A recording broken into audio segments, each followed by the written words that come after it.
Elvis Presley's swan song, singer reveals new details about hit the King thought would restart his career. Bruce Belland of the Four Preps has written a new book, Icons, Idols and Idiots of Hollywood, My Adventures in America's First Boy Band. Bruce Belland was so close to working with the King. It was 1977 when the former member of the 50s quartet The Four Preps found himself at an all-night Denny's with a copy of Billboard.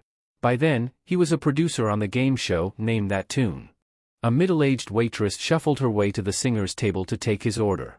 Belland, who has led a decades-long career as a singer-songwriter, is sharing his story in a new memoir, Icons, Idols and Idiots of Hollywood, My Adventures in America's First Boy Band. She saw my billboard and said, "You're a musician?" the 87-year-old recalled to Fox News Digital.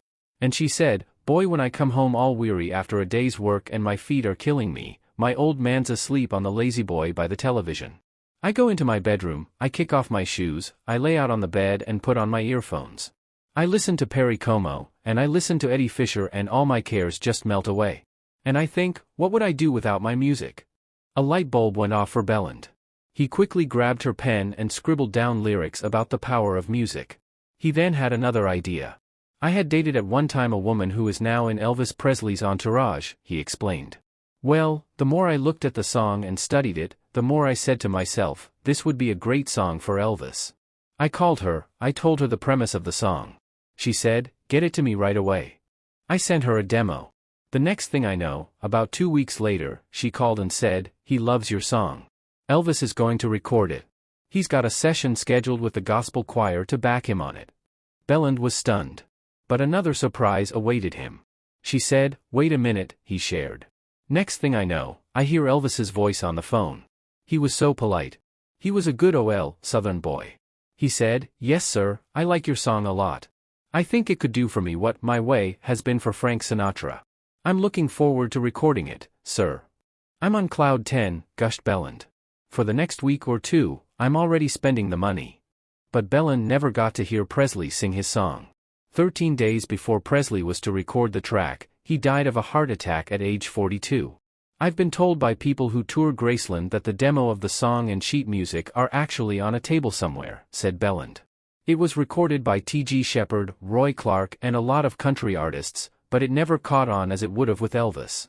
You can imagine if it had been his last recording, what it would have meant to the world," Belland shared. "The song certainly talked about what music meant in his life.